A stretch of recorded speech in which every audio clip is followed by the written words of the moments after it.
I went to the funeral of Michael Brown. I went to the demonstrations that took place in America as people demonstrated against Michael Brown being shot down. And I want to repeat what the family said at the time.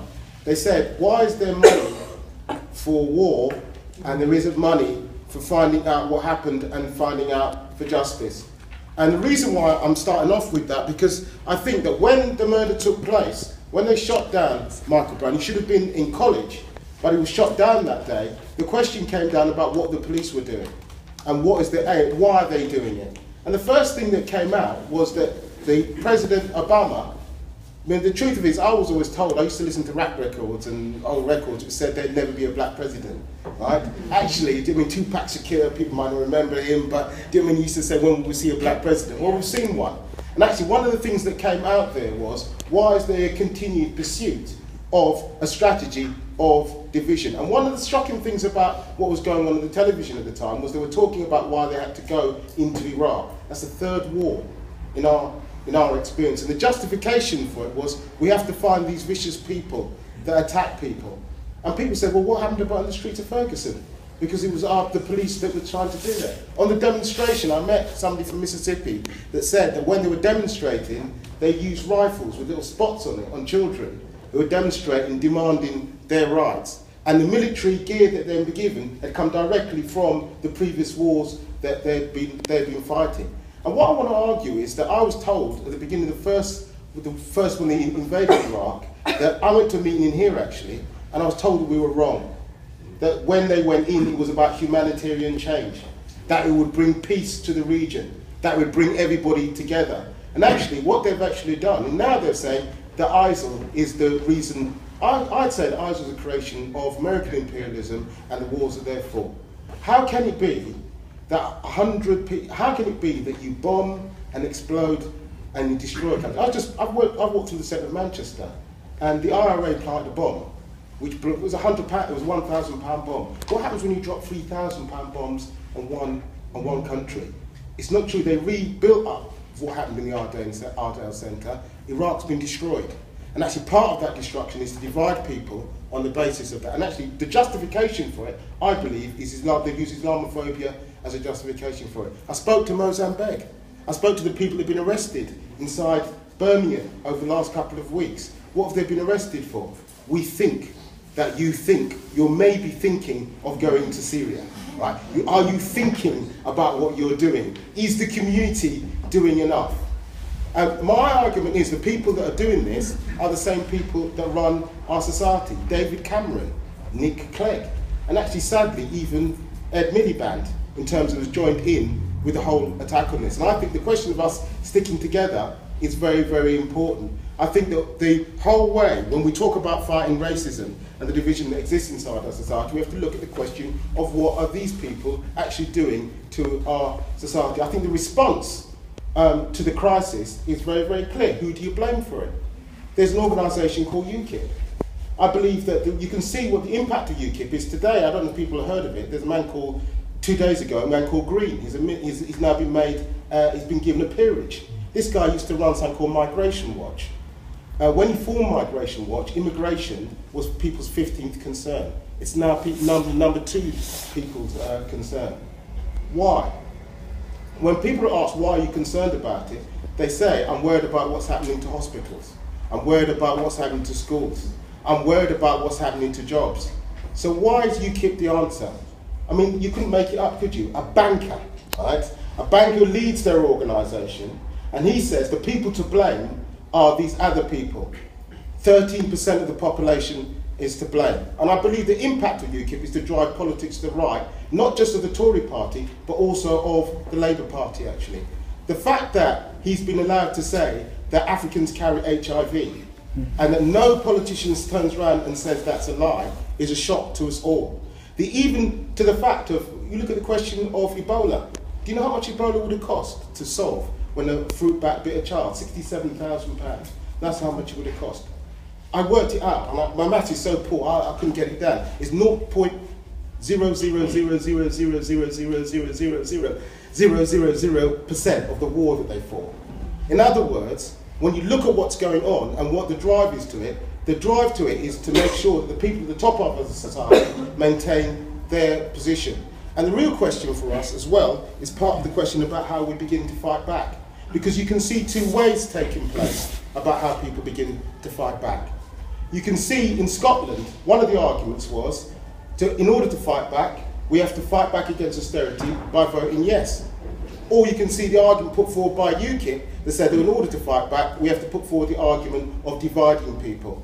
And I think the question of how we resist is important. You've heard both people speak up about resistance. I think only resistance gets you heard. I don't believe, unless there had been a riot in Tottenham and there had been uprisings all over the country, that people would have been heard. The most important thing is that people begin to resist and fight back. I believe if the people hadn't rioted in Ferguson, they wouldn't have been heard. But there's some very important facts about when people riot and resist. One of the things that they're saying is that there's greater integration than there has been before. And I want to talk about how racism's used to divide people. People just say that racism is just a series of bad ideas. My argument as a socialist is that it's actually rooted inside the way our society is organised and the way that it produces. The root of racism, if you look at the 5 big banks that set up in this country, their roots were in slavery. All of these banks, Barclays banks, the banking crisis, there's a reason why all of them are based around the stock exchange. Because their initial money that they made was partly involved in slavery and imperialism. When they say it's an accident, it's the way that they organise to protect their system, that they use these ideas in order to divide and rule. And I think the basis of the way that racism is used today has been used in that way. When you look at the question of the Front National in France, they argue that the reason why unemployment takes place inside France is to do with the amount of migration that they've had there. And I think the real question is how we begin to resist and how we begin to break back against it. And I think they've used 2 sets of arguments. They've used anti-asylum arguments, and they've used the question of Islamophobia. And I think that part of the question of how we fight back has got to be related to how we fight back inside the past. I was in this room, I was thinking about it, trying to remember what it was, 4 or 5 years ago when Nick Griffin won the election. And we were told that Nick Griffin was unbeatable. And I remember being told that the reason why Nick Griffin was doing well was because actually people felt that they couldn't control their own country and that the Nazis couldn't be stopped. But the truth is, Nick Griffin was stopped. And the reason why he was stopped was because actually there was an integrated struggle in order to stop him. He put out a text actually when he was stopped. He said, I don't understand why I didn't go forward, why I haven't been able to win. He said that he won. First he said, I remember winning our first seat in Burnley. And then he said, the problem was, instead of being able to organise, all these people came out and started telling lies about it. He said, I wanted to build, and they came out, and everywhere I went, they started saying that I was a Nazi. That was because he was a Nazi. And the reason why this is important is because when people say that these people can't be stopped, I remember reading an article, sadly by a man called Billy Bragg, right, that said the way to stop the Nazis was to wave the Union Jack. That was the way to stop them. And actually, our argument was very simple. The way to stop the Nazis was to expose them, but to mobilise against them. Because there is a core question of how you begin to break them and expose them. But I also think that part of stopping them has opened up another argument. Part of our rulers, right, it's David Cameron that said that multiculturalism doesn't work. I always say, how does he know? He's never tried it. He doesn't live in a multicultural, he lives in a privileged society. There's a man called Danny Doyle who's written a book about the 1% inside. And I read through it, and to be perfectly honest, I didn't believe it. I said, it can't be possible. Can it be possible since 2008 that the top 1% have increased their wealth by 761%? I don't know about you, you've noticed, but the Bank of England has stopped its quantitative easing. And so everybody in here is being quantitatively eased in terms of the crisis. Because what quantitative easing has done is had one effect, actually. If you look at the big companies inside this country, they have been quantitatively eased. They're stockpiling cash. That's what they've been doing. They've been doing things called buybacks, where they buy back their own shares and enriching themselves. And these are the people, by the way, that fund Michael Green. Michael Green, the same guy who's from Migration Watch, is the same person that's been funded. Now, I don't believe in conspiracy theories. You know, people say come up, but I do believe there's a conspiracy against the working class in this country. And I do believe that that's what's been going on. That's the reason why, when you talk about the police, when you talk about the police about Michael Duggan, you talk about the police in terms of Mohammed Salim, what are the police, I know we've got 5 minutes, what are the police there for? It says in the police manual, the police are there to protect the Queen's peace. The Queen has a very big peace. And she's got a very big peace with a whole set of people that justify and organise on that basis. And if that peace goes internationally, it's also about soldiers and armies defending that. And I think the question is about how you begin to resist and change that. And I want to talk about going on a picket line in St Mungo's. Because when I went on the picket line in St Mungo's, he saw the question. He said, these are kind of hospital workers that are out on strike. You saw the question about where is the space to be able to defend ourselves. I went on a demonstration about Britain deserves a pay rise, on the TUC demonstration. And there, you saw people come out and show their strength in terms of a unified way. And the reason why I'm talking about that is because the people that run our society don't talk about it. There's a man called Ed Miliband. I don't know if you've heard of him. He's supposed to be the leader of the opposition. The word is opposition, yeah? That means that you oppose what happens, right? I looked it up in the dictionary. Oppose it, oppose it. I went to Labour Party conference there in Manchester. You know, he turned around, he accepted everything. Ed Balls turned around and said, you know what, we're going to be harder. We're going to take away child benefit. We're going to get your kids. And actually, then they turned around and said, well, you keep doing well, because we've promised you the same diet of austerity. And then the question comes up, what are you going to do? I'm going to be harder on immigration. And what scares me is that when you look across Francois Hollande, inside France, Francois Hollande is the Prime Minister of France. When you read him before he came to power and he beat Sarkozy, he sounded like a man called Lenin. He said, I'm going to squeeze the rich until the pips squeak. And when you look at what Ed Miliband's saying now, actually, to be honest, I think they're not offering any kind of real hope. They're not offering any kind of real hope at all. And they're opening up the question of despair. When you open up the question of despair in a crisis, then the other side step in and try and take over. Now, what I want to argue is that the question of breaking racism and the question of breaking chains actually lies inside our own history. Every time I come to Manchester, I remember there's a statue out there of people that during this, they called it the Cotton Strike, when slaves were resisting, where there was alliance between those people that said we back the slaves. I don't know if people know the biggest petition one of the biggest petitions ever signed in Manchester was the anti-slavery petition in terms of the liberation of people. And I want to argue there's a difference between those people at the top of society and those people at the bottom of society.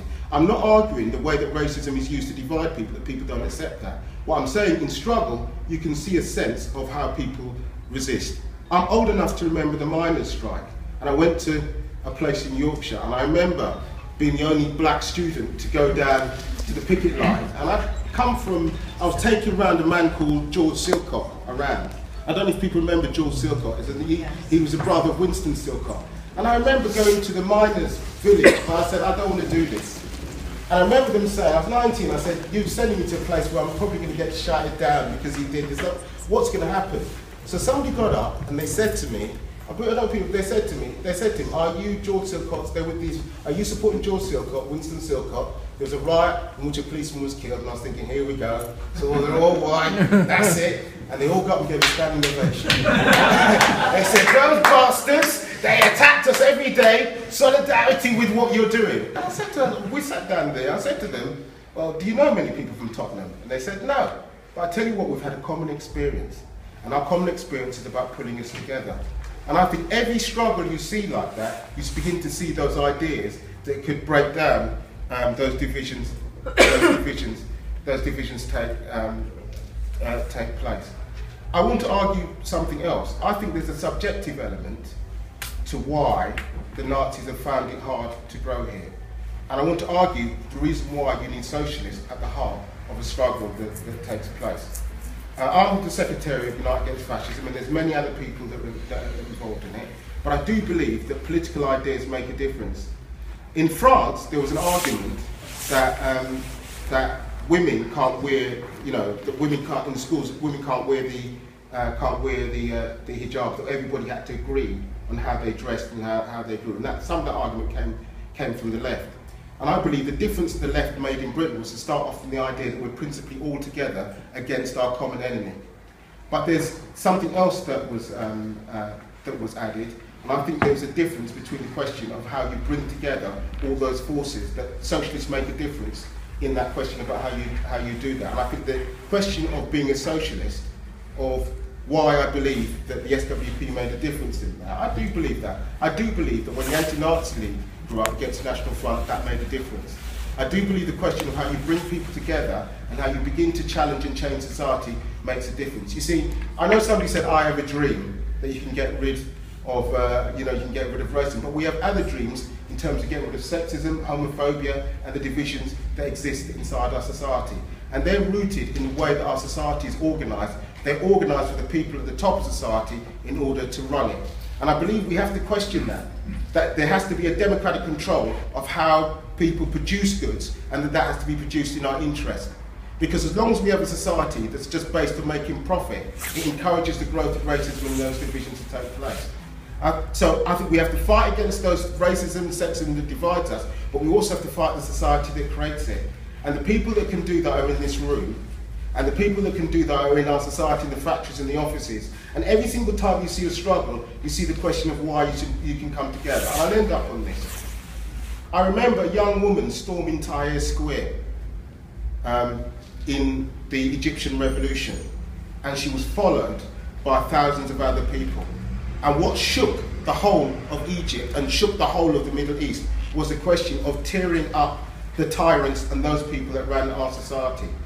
That's the tradition that I do stand in. And I think that when you look at what's going on across Europe, who would have thought that you'd seen the rise of fascism, you've seen the return of war, and then on top of that, people are saying that we're in a society of permanent stagnation. To me, a man called Francis Fukuyama said that history had ended. For me, history is repeating itself. And the solutions to a big crisis like this, it has to be a question about how we reorganise society in our own interest. And that's the reason why I think we have to discuss that in terms of the conditions that we face, but we also have to discuss how we fight to change that. And I'll stop there.